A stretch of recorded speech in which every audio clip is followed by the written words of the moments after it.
বিশ্বনবী নিজেই বলেছেন, সাবধান মা বোনেরা, 15টি কাজ কখনোই করবেন না। যদি করেন তাহলে কিন্তু আপনি জান্নাতে প্রবেশ করতে পারবেন না। তার মধ্যে 1 নম্বর হলো নামাজ ছেড়ে দেয়া, বিশেষ করে ফজরের নামাজ। মা বোনেরা অনেকেই আছে যারা 4 ওয়াক্ত নামাজ পড়ে ঠিকই, কিন্তু ফজরের নামাজ পড়তে পারে না। এরকম অনেক মহিলা আছে। আপনারা সাবধান হয়ে যান। আপনার জীবনে যতই কষ্ট আসুক না কেন, আপনাকে 5 ওয়াক্ত নামাজ আদায় করতেই হবে। বিশ্ব নবী সাল্লাল্লাহু আলাইহি ওয়াসাল্লাম ফজরের সুন্নত নামাজের প্রতি অনেক তাগিদ দিয়েছেন। ফজরের 2 রাকাত সুন্নত নামাজ গোটা দুনিয়ার থেকে উত্তম। সুবহানাল্লাহ। 2 নম্বর হলো যাকাত না দেওয়ার কারণে জাহান্নামে যাবে। বিশ্বনবী রাসূল সাল্লাল্লাহু আলাইহি ওয়াসাল্লাম বলেন, টাকার যেমন যাকাত আছে, স্বর্ণেরও তেমনি যাকাত আছে। অনেক মহিলারা আছে 10 ভরি, 15 ভরি, 20 ভরি, 40 ভরি ঘরে স্বর্ণ আছে, কিন্তু যাকাত দিচ্ছেন না। যার 7.5 ভরি স্বর্ণ আছে তাকে যাকাত দিতে হবে। আর যাকাত দিতে না পারলে এই স্বর্ণগুলো কিয়ামতের ময়দানে সাপ হয়ে আপনাকে দংশন করবে। আল্লাহ তাআলা স্পষ্ট ভাষায় বলেন, এমন একদিন আসবে, সেদিন তোমার এই সঞ্চিত ধনগুলোকে আগুনে জ্বালিয়ে পিঠের উপরে ছুঁড়ে মারা হবে, আর বলা হবে, স্বাদ গ্রহণ করো, মজা চাখো, এই তো তোমার সেই ধন যা যাকাত তুমি দাওনি। তাই মা বোনেরা, আপনার স্বর্ণ আছে আর আপনি মনে করেন যে স্বামী যাকাত দিলেই চলবে, তাহলে আপনি ভুল। স্বামীর যাকাতে কিন্তু আপনার আদায় হবে না, আপনাকেও যাকাত দিতে হবে। যদি আপনার উপর যাকাত ফরজ হয়, আপনাকেই দিতে হবে, না হলে অবশ্যই জাহান্নামে যেতে হবে। 3 নম্বর, গোসল ফরজ হলে অলসতার কারণে ঠিকমতো গোসল করে না, আর এর কারণে নামাজ পর্যন্ত পড়ে না, নামাজের সময় পর্যন্ত চলে যায়। এরকম অনেক মহিলা রয়েছে।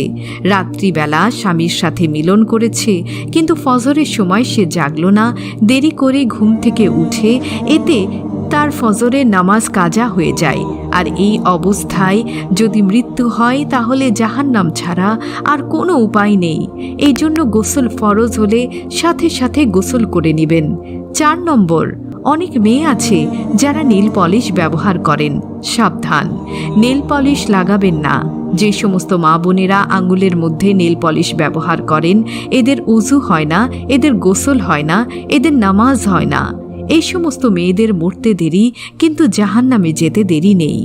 সাবধান, এই যৌবন কিন্তু তোমার আসল সম্পত্তি নয়। এই যৌবন কিন্তু তোমার চিরস্থায়ী নয়।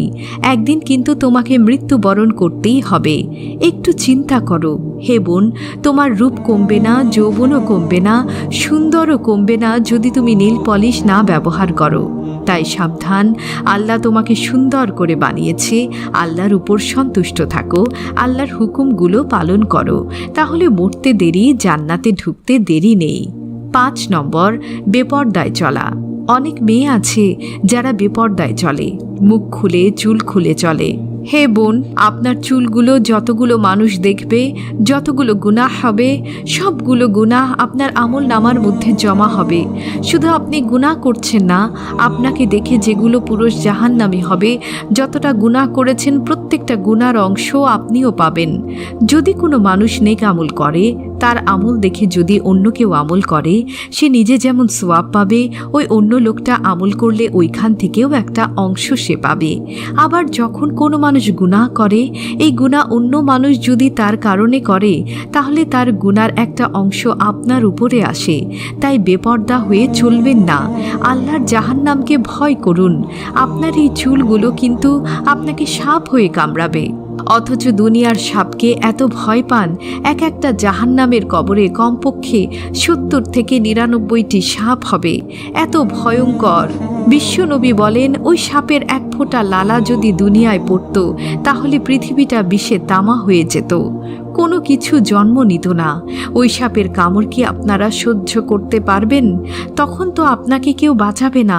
ভালোবেসে আপনি যে এত সাজগোজ করছেন, ওই দিন তো তাকে পাওয়া যাবে না। নবীজি বলেন, শেষ জামানায় এমন কিছু নারী হবে যারা উটের পিঠের মতো খোপা বাঁধবে, হেলে দুলে চলবে, পুরুষদের আকৃষ্ট করবে এবং নিজেরাও পুরুষদের প্রতি আকৃষ্ট হবে। তারা এমন কাপড় পরবে, মনে হবে যে তারা উলঙ্গ হয়ে আছে। এই জন্যই বলছি, হে মা বোনেরা, সাবধান, এরকম কোনো কাপড় পরিধান করবেন না যাতে আপনার দেহের কোনো অঙ্গ দেখা যায়। নবীজি বলেন, সেই সব মহিলারা জান্নাতে যাওয়া তো দূরের কথা, জান্নাতের সুঘ্রাণও পাবে না, অথচ জান্নাতের সুঘ্রাণ 500 বছর রাস্তার দূর থেকে। অতপর এই মহিলাগুলো জান্নাতের সুঘ্রাণও পাবে না। এরপরে বিশ্বনবী বলেন, কৃপণতা। মহিলাদের মধ্যে অনেকেই আছে অনেক কৃপণ। আল্লাহ তাদের অনেক সম্পত্তি দিয়েছেন, কিন্তু তারা দান করে না। অথচ বিশ্বনবী বলেন, দানকারীরা আল্লাহর নিকটতম, জান্নাতের নিকটতম, মানুষের নিকটতম, ঠিক জাহান্নাম থেকে দূরে। আর যারা দান করে না তারা আল্লাহ থেকে দূরে, জান্নাত থেকে দূরে, মানুষ থেকে দূরে, জাহান্নামের নিকটবর্তী। সাবধান, কৃপণতা করবেন না। যে সমস্ত মহিলাগুলো কৃপণ তারা সকলেই জাহান্নামে যাবে। 8 নম্বর, বিশ্বনবী বলেন, বিধর্মীদের কালচার যারা গ্রহণ করে, যারা বিধর্মীদের কালচার মোতাবেক চলে, তারা জাহান্নামী হবে। আজকে আমাদের মা বোনেরা বিশেষ করে পশ্চিমা দেশগুলোর কালচার বেশি গ্রহণ করছে। ইন্ডিয়ান অর্থাৎ মুশরিকদের কালচার গ্রহণ করছে। হিন্দুরা যে জামা পরে এই জামা পরতে চায়, হিন্দুরা যে জুতা পরে এই জুতা পরতে চায়। এদেরকে আদর্শ মানবেন না। আদর্শ মানবেন হজরত ফাতেমা রাদিয়াল্লাহু আনহুকে, আপনার আদর্শ হজরত আয়েশা রাদিয়াল্লাহু আনহু, আপনার আদর্শ হজরত মারিয়াম রাদিয়াল্লাহু আনহু। এদেরকে আদর্শ মানেন, এদের সাথে হাসর হবে। 9 নম্বর, অহংকার করা। অহংকার করা যাবে না। সাবধান, একটু সুন্দরী হলে এত অহংকার, তার কাছে কেউ কথা বলতে পারে না। এই রূপ, এই সৌন্দর্য ঠোকাই খাবে, মনে রাখবেন। আপনার মতো কত সুন্দরী মেয়েরা, যাদের জন্য রাজা বাদশারা পাগল ছিল, মাটির সাথে মিশে গেছে, পোকামাকড়ের খাদ্যে রূপান্তরিত হয়েছে। এত অহংকার করেন, এই রূপ আপনার থাকবে না। সাবধান করে দিচ্ছি, আপনার মঙ্গলের জন্যই বলছি। বিশ্বনবী বলেন, যার অন্তরে যার্রা পরিমাণ অহংকার থাকবে সে জান্নাতে ঢুকতে পারবে না। হে বোন, সবাইকেই তো আল্লাহ তাআলা বানিয়েছেন, তাহলে আপনি অহংকার করার কে? 10 নম্বর, স্বামীর অকৃতজ্ঞ হয়েও না। যেসব নারীরা স্বামীর অকৃতজ্ঞ করে তারা জাহান্নামে যাবে। সাবধান, স্বামীর প্রতি সন্তুষ্ট থাকবেন, স্বামীকে ভালোবাসা দেবেন এবং স্বামীকে ভালো ভালো খাবার রান্না করে খাওয়াবেন। পরিপাটি হয়ে স্বামীর সামনে গিয়ে উপস্থিত হবেন। স্বামীর মন যেন খুশি হয় ওই রকম কাজ করবেন। 11 নম্বর, মিথ্যা কথা বলা। মিথ্যা কথা কখনোই বলবেন না। মিথ্যা কথা যারা বলে অবশ্যই জাহান্নামে যাবে। যারা মিথ্যা কথা বলে তারা কখনোই জান্নাতে ঢুকতে পারে না। মন্দ নামে ডাকা কখনো কাউকে ব্যঙ্গ করে ডাকবেন না। আল্লাহ পাক রব্বুল আলামিন বলেন, সাবধান হে ইমানদার নেক পুরুষেরা, একে অপরকে ভর্ৎসনা করো না, মন্দ নামে ডেকো না, তুচ্ছ তাচ্ছিল্য করো না। সাবধান, মন্দ নামে ডাকলে যদি এই অবস্থায় তোমার মৃত্যু হয় তাহলে জাহান্নামে প্রবেশ করবে। এরপরে গীবতের কথা বলা হয়েছে। গীবত করা যাবে না। যারা গীবত করে মৃত মায়ের গোশত খাবার সমান তুলনা করা হয়েছে তাদের। মা বোনেরা সাবধান, কখনো গীবত করবেন না, নামাজ ছাড়বেন না, রোজা ছাড়বেন না। এরপরে পর্দায় চলবেন। যদি আপনি এই কাজগুলো করেন আর এই 15টি কাজ যদি পরিহার করেন, তাহলে ইনশাআল্লাহ আল্লাহ পাক রব্বুল আলামিন আপনাকে জান্নাত দিয়ে দেবে।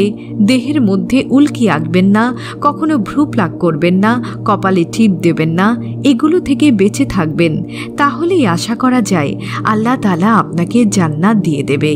আল্লাহ তাআলা আমাদের সকলকেই মাফ করে দিন এবং জান্নাতি করে দিন। আমিন।